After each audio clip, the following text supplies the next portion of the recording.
दर्शकों नमस्कार, आप सभी को अरुण भूमि पेज में स्वागत करता हूं। अभी हम इस वक्त बैठे हैं जो टेनिस कोर्ट है।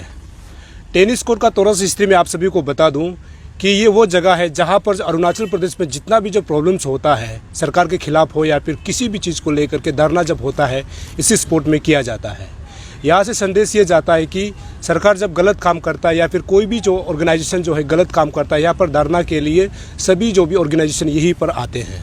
तो आज यहाँ आने का एक ही मकसद है, जो अवेता है अरुणाचल प्रदेश का जो एक जो वोकेशनल जो टीचर है उसका जो संगठन है, आज यहाँ पर जो 3 दिन का धरना लगा हुआ है।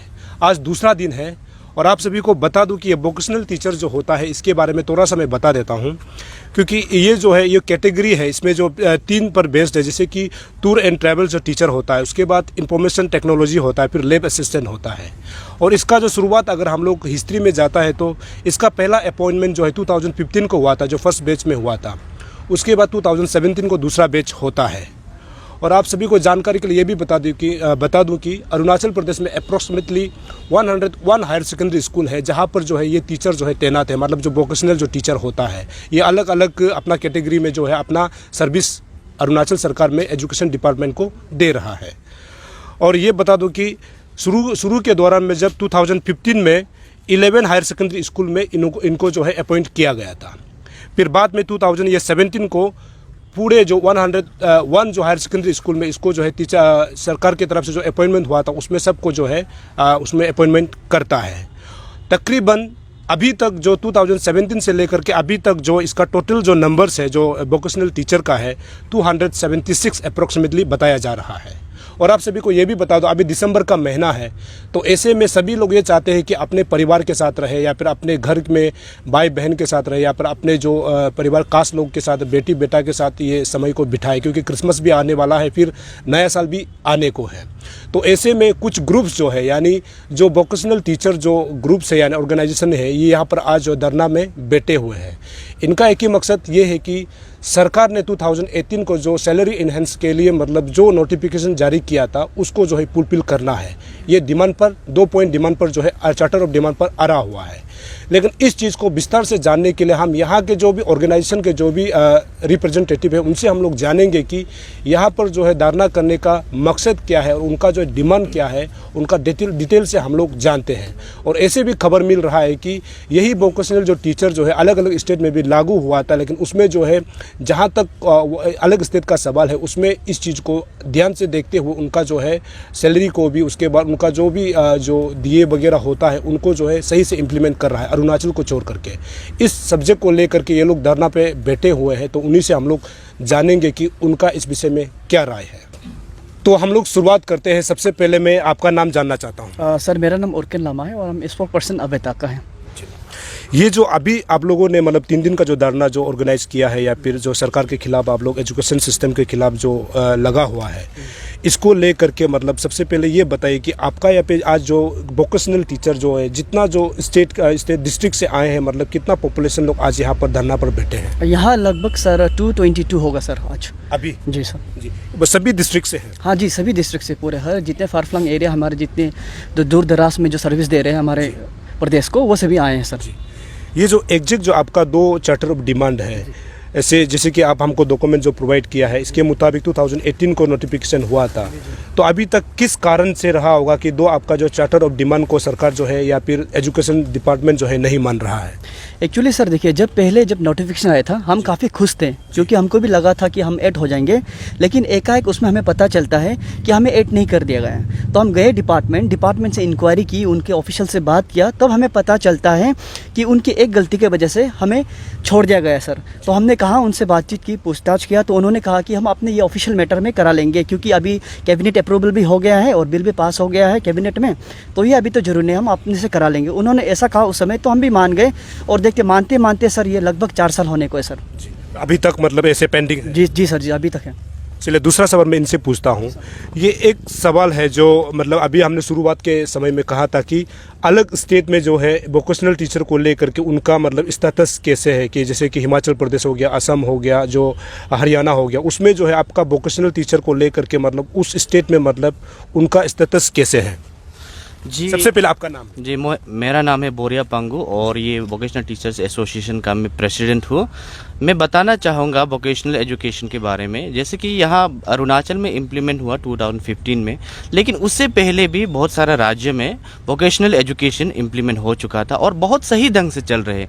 क्योंकि वोकेशनल एजुकेशन को जो इम्पोर्टेंस को जो रिजल्ट को देख के मतलब अन्य जो सरकार है, स्टेट राज्य सरकार है, वो बहुत ज़्यादा इंपॉर्टेंस दिया। मैं आपको डॉक्यूमेंट्स के साथ में प्रोवाइड भी करना चाहता हूँ। दूर कहीं ना जाते हुए हमारे जो आस पड़ोस के जो आसाम गवर्नमेंट ने ये अभी हाल ही की बात है कि 20 मई को 2021 को वोकेशनल टीचर्स का जो कंट्रीब्यूशन टुवर्ड्स एजुकेशन डिपार्टमेंट को देखते हुए 101 टीचर को रेगुलराइज कर दिया गया है।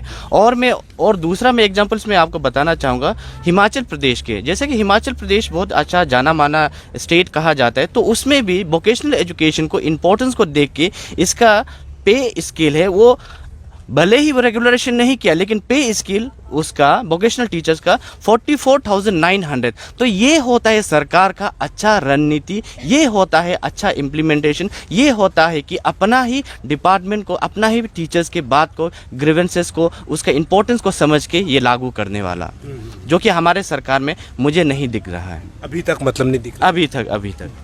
चलिए उसका अगला सवाल हम लोग सीधा करते हैं। अगला सवाल यही है कि इनका ये मांग है कि जो अभी जो प्रेजेंट में 276 ऐसे टीचर्स हैं जिसको जो है मंथली जो सैलरी प्रोवाइड नहीं कर रहा है, उसके बाद उनका सैलरी को जो है हाइक मतलब भराया नहीं गया है, और उनका जो चार्टर ऑफ डिमांड है जो दिए होता है 3%, उसके बाद 22% जो है, तो इसको नहीं होते हुए अभी ऐसे खबर ये भी मिला है कि सेकेंडरी लेवल में, क्योंकि ये अभी तक जितना है ये लोग जो है 11 to क्लास 12 तक जो है वोकेशनल मतलब एजुकेशन होता था, और अभी सुनने में आ रहा है कि सेकेंडरी लेवल में भी इन चीज़ों को मतलब लागू करने वाला है।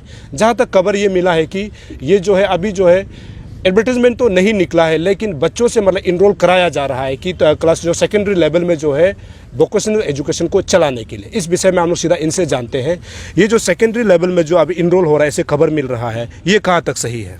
जी एक्चुअली सरकार ने एक नोटिफिकेशन निकाला था, जो आपने कहा जैसे 101 जो पूरे हायर सेकेंडरी है ना हमारे, उसमें ऑलमोस्ट हमारे जो टूरिज्म और आपका आईटी का ट्रेड जो पढ़ा रहा है और लागू भी है। उसके बाद 2019 आई थिंक 2019 में एक नोटिफिकेशन आता है सेकेंडरी स्कूल के लिए, सभी सेकेंडरी स्कूल के लिए, तो वो मेरे हिसाब से वो टीचर सैंक्शन हो गया होगा सर उनका, लेकिन अभी तक शायद किस वजह से नियुक्त नहीं कर रहा है टीचर को, हमें पता नहीं सर वो। चलिए ये भी एक अपने आप में एक बड़ा सवाल या निशान छोड़ता है। अगला सवाल ये है कि जो आपका जो ट्री है, जो टूर्स एंड ट्रैवल्स, उसके बाद इंफॉर्मेशन टेक्नोलॉजी और लैब असिस्टेंट होता है, इनका एग्जैक्टली जो टीचर्स का उनका काम क्या होता है, बच्चों को कैसे पढ़ाता है, उनका फ्यूचर को मतलब कैसे बनाने के लिए, मतलब सरकार ने अगर बनाया एजुकेशन सिस्टम में तो कहीं ना कहीं मतलब बच्चों के भविष्य के लिए बनाया होगा। तो आप लोग एग्जैक्टली मतलब इन 3 विषय में मतलब कैसे टीच करते हो बच्चों को कि आने वाला समय में या फिर जब पढ़ाई करके आगे निकलता है तो आपको अलग अलग जगह में जा करके मतलब स्टेट को सर्व करना है या फिर अपने नौकरी के लिए करना है, तो एग्जैक्टली आप लोगों का मतलब जो टीचिंग होता है वो बच्चों को मतलब किस बेस में पढ़ाता है कि आने फ्यूचर में वो आगे क्या कर सके? जी सबसे पहले देखिए मैं वोकेशनल के बारे में बताता हूँ। यहाँ पर हमें काफ़ी माता पिता है जो नहीं जानते कि हमारे स्कूल में वोकेशनल भी सब्जेक्ट भी है करके। जी जो हमारे मैं बताता हूँ 2015 से लागू है, 2 सब्जेक्ट में हम वोकेशनल पढ़ाते हैं, जो एक टूरिज्म है और दूसरा है आईटी यानी कि इंफॉर्मेशन टेक्नोलॉजी, और जो लैब असिस्टेंट है वो हमारा प्रैक्टिकली जो कंप्यूटर माउस वगैरह हार्ड वो सब बताता है बच्चों को।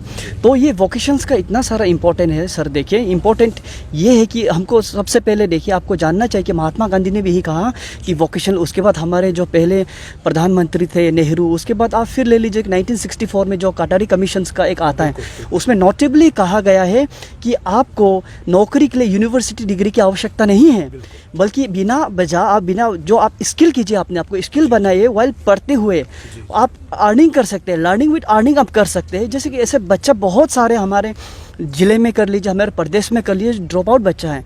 वो ड्रॉप आउट बच्चा देखिए सर, ड्रॉप आउट बच्चा जो क्या होता है, वो आप हिस्ट्री पढ़ाए, ज्योग्राफी पढ़ाए, बल्कि उनको नौकरी कोई नहीं देगा सर क्लास 12 के बाद भी। तो लेकिन क्या होता है जब वोकेशनल पढ़ते हैं, CBSE से एक सर्टिफिकेट आता है सर क्लास 10 का, 12 का स्किल इंडिया के दो उसमें। तो जब आप वो सर्टिफिकेट दिखाएंगे तो ऑब्वियसली जैसे डाटा ऑपरेटर हो गया, जैसे टूर ऑपरेटर, जैसे हमारा एग्जांपल ले लीजिए सर, क्लास 12 में हमने टूर एंड ट्रैवल का या फिर आपने कह लीजिए टूर ऑपरेटर का हमने सिलेबस चुना है क्लास 12 में। तो वो टूर ऑपरेटर के बारे में हम बच्चा को बताते हैं। अगर वो क्लास 12 में सही ढंग से अगर पढ़कर टूर ऑपरेटर खुद को स्किल बनाता है तो हमारे टूरिज्म डिपार्टमेंट में वो टूर ऑपरेटर के लाइसेंस के लिए अप्लाई कर सकता है। और बहुत ही सारा ऐसा स्कीम है, जैसे कि मान लीजिए प्रधानमंत्री पर्यटन योजना स्कीम वगैरह हमारे राज्य ने भी, सीएम ने खोला है कि पर्यटन योजना वगैरह जिसमें सब्सिडाइज में गाड़ी वगैरह दिलाते हैं, उसमें वो अप्लाई, सबसे प्रायोरिटी उनको ही मिलेगा क्योंकि वो स्किल है सर। इस तरह की से हम हमारा वोकेशनल इतना इम्पोर्टेंट है। और आईटी ले लीजिए, देखिए अभी जैसे आईटी का कोरोना काल में हमने सभी ने देखा कि आईटी का महत्वपूर्ण इंपॉर्टेंट क्या है सर। देखिए अभी सरकार भी देखिए क्या कर ई फाइल ही बना रहे हैं, तो आगे जाके कौन करेगा सर ये सब काम, हमारे बच्चे ही करेंगे। और मैं बता दूं, कल जैसे मेरे मीडिया फ्रेंड ने हमें ब्रीफ ले रहा था, उसमें मैंने एक बच्चा को मिला जो मीडिया फेटर्निटी से थे, वो हमारे स्कूल मेरा ही स्टूडेंट था सर। वो आज देखिए वो मेरा स्टूडेंट होकर आज मीडिया फेटर्निटी आपके साथ है, वो कैसे हुआ सर? वो आईटी कहीं ना कहीं आईटी पढ़ के उनको कुछ आइडिया मिला होगा तभी वो आपके साथ है सर। तो ये वैल्यू है। और कल मैं बता दूं, देखिए अभी हमारा जो गवर्नमेंट एम्प्लॉय है वो सैचुरेशन में जा रहा है सर। सभी को ध्यान देना है कि सैचुरेशन, माँ पिताजी को भी देखिए कि गवर्नमेंट का ऐसा स्थिति है कि सभी को गवर्नमेंट एम्प्लॉय नहीं दे सकता है। तो वो वोकेशनल खुद को बनाए, खुद को स्किल बनाए। और एक ही वो रास्ता है हमारा जो हम दूसरे जो ख़राब रास्ता से भटक रहे हैं जो बच्चे, उसको स्ट्रीम लाइन में ला सकते हैं, वो है सर वोकेशनल एजुकेशन। इसको सोचते हुए हमारे जो केंद्र की सरकार है उन्होंने एक NEP लाता है 2020 में, यानी कि नेशनल एजुकेशन पॉलिसी 2020। उसमें सर वोकेशनल एजुकेशन का पहला दर्जा दिया गया है। उसमें साफ तौर पे लिखा है, अगर आप देखोगे तो उसमें 43 पेज नंबर में आपको मिलेगा उसमें कि ये लिखा गया है कि किसी भी प्रकार से वोकेशनल को दूसरा दर्जा नहीं देना चाहिए, पहला दर्जा ही है। सेकेंड क्लास आप ट्रीट नहीं कर सकते। क्यों सेकेंड क्लास ट्रीट नहीं कर सकते? क्योंकि देखिए सुबह से लेकर शाम तक देखिए सर, हम कभी पंखा बनाता है, कभी हम लोग कभी वॉशिंग मशीन में करते हैं, कभी टीवी देख रहे हैं, कभी है कि ना सर इलेक्ट्रिसिटी यूज़ करें, सभी में किस क्या जरूरी है सर? स्किल जरूरी है सर। तो वो देखते हुए हम अपने बच्चों को ग्रूमिंग कर रहे हैं धीरे धीरे धीरे। और टूरिज्म का पता है सर आप सभी को कि टूरिज्म पोटेंशियल हमारे प्रदेश में कितना है। हाल ही में देखिए हमारे संजय दत्त आए मेचुका में, उन्होंने काफ़ी तारीफ़ किया। तो हमारे देखिए उसमें कोई शंका नहीं है कि हमारे जो टूरिज्म में पोटेंशियल बहुत ज़्यादा है, लेकिन हम दूसरे अन्य राज्यों से क्यों पिछड़े हुए? क्यों हम बोलते हैं कि सिक्किम से कंपेयर कीजिए, अन्य राज्यों से कंपेयर कीजिए? क्योंकि हमारे पास अवेयरनेस नहीं है सर। जैसे बच्चों को अवेयरनेस मिलेगा आगे आगे जाके देखिए हमारा प्रदेश भी टूरिज्म में बहुत आगे जाएगा और हम सेल्फ रिलायंट होंगे सर। चलिए, ये तो उसके बाद आखिर सवाल यही है कि कल को अगर जो आपका डिमांड है, चार्टर ऑफ डिमांड है, अगर 2 पॉइंट का जो आपका चार्टर ऑफ डिमांड है उसको अगर सरकार नहीं मानता है तो आप लोगों का अगला स्टेप क्या है? देखिए, ये हमारा धरना का ये दूसरा दिन हो गया, लेकिन बहुत ही दुर्भाग्य की बात है आज तक सरकार ने ना तो हमें मिलने के लिए आया, ना ही हमारा बात को सुना। ये हमारे लिए एक बहुत ही दुर्भाग्य की बात है। और रहा बात ये धरना की बात, कल हमारे अंतिम चरण होगा धरना का। तो ये धरना ये इनडेफिनिट प्रोसेस है। ये नहीं कि 3 दिन साइलेंट पीसफुल यहाँ बैठ गया, धरना ख़त्म हो गया, घर चले गए, ये रफा दफा हो जाएंगे। क्योंकि जहाँ गलत होता है वो हमेशा उठ के खड़ा हो जाता है।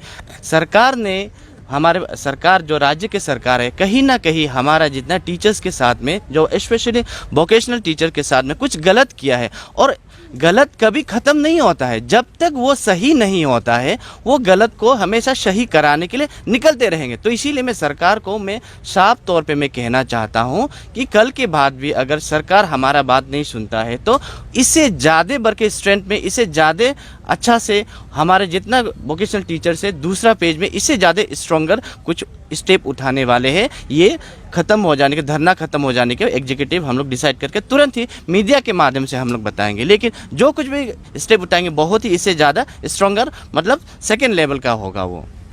चलिए, हमसे बात करने के लिए बहुत बहुत धन्यवाद। धन्यवाद आपको भी सर यहाँ आने के लिए। Thank you sir. तो ये था, जैसे कि आप लोगों ने देखा उसके बाद सुना, उनका सीधा यही संदेश है। क्योंकि जब हम वोकेशनल जब एजुकेशन की जब बात करते हैं, जैसे कि आपने सुना कि ये है कि जो भारत सरकार भी ये बोलता है कि कौशल विकास करना यानी स्किल डेवलपमेंट की उसके अंतर्गत आता है। तो इस बार भी 2020 जो एजुकेशन पॉलिसी में उन्होंने कहा है कि इसको जो है सर्वोपरि रखा गया है कि वोकेशनल एजुकेशन को कैसे आगे बढ़ाना है या जो भी उसमें होता है। जैसे कि आपने कहा कि उन्होंने कहा कि अरुणाचल प्रदेश जो है टूरिज्म के लिए बहुत ही पोटेंशियल माना जाता है। आने वाला समय में अरुणाचल में अगर जो भी रेवेन्यू अगर जनरेट होगा तो हमारा अरुणाचल में टूरिज्म यानी पर्यटक से ही हो सकता है। तो ऐसे में बच्चों को ये लोग वही ट्रेनिंग देते हैं कि आपको कल को जो है जो ट्रैवल होता है, टूर ऑपरेटर होता है, अगर इनके द्वारा अगर पढ़ के आगे निकलता है तो कोई भी बच्चा जो है आने वाला समय में अपना खुद जो है रोज़गार के लिए ढूंढ सकता है, क्योंकि हर किसी को नौकरी मिलना बहुत संभव नहीं है। तो ऐसे में स्किल डेवलपमेंट बहुत ज़रूरी होता है। तो इन चीज़ों को ये जितने भी जो हमारे पीछे बैठे हैं आज जो धरना कर रहे हैं ये बच्चों को पढ़ाता है। तो ऐसे में सरकार को ये ध्यान देना होगा कि उनका जो मांग है, मांग नहीं है, क्योंकि सरकार ने खुद ही एजुकेशन डिपार्टमेंट ने खुद ही नोटिस दिया था। तो इन चीज़ों को जानना बहुत ज़रूरी है और उनका जो मांग को है पूरा करना बहुत ज़रूरी है। अगर ऐसा नहीं होता है तो हो सकता है कि जो हमारे भविष्य को जो बनाते हैं अगर कल को वही जो है हमेशा धरना में बैठ जाएंगे तो उनका पढ़ाई लिखाई कैसे होगा, ये भी अपने आप में एक बड़ा सवाल या निशान छोड़ता है। हमारा कोशिश है आप तक सही और सटीक खबर पहुंचाना। और आज यहाँ पर जितने भी लोग बैठे हुए हैं अपने परिवार से बिछड़, क्योंकि अभी जो है सभी जानते हैं कि अभी जो फेस्टिव सीजन है ऐसे समय में ये लोग धारणा पर बैठे हैं, तो इसको सरकार को सुन लिया जाना चाहिए। इनका जो डिमांड है जो आप लोगों ने ही शुरू किया था और उस डिमांड को अगर माना जाता है तो हो सकता है कि ये लोग जो अपना धारणा को जो है ख़त्म कर दें। लेकिन उन्होंने ये भी संदेश दिया है कि अगर आने वाले समय में सरकार अगर नहीं मानता है तो ये अपना जो है जो एग्जीक्यूटिव मीटिंग बैठने के बाद उसका जो इसको प्रोसेस को है फिर से आगे बढ़ाएंगे, ऐसे उनका डिमांड है, उसका उनका कहना है।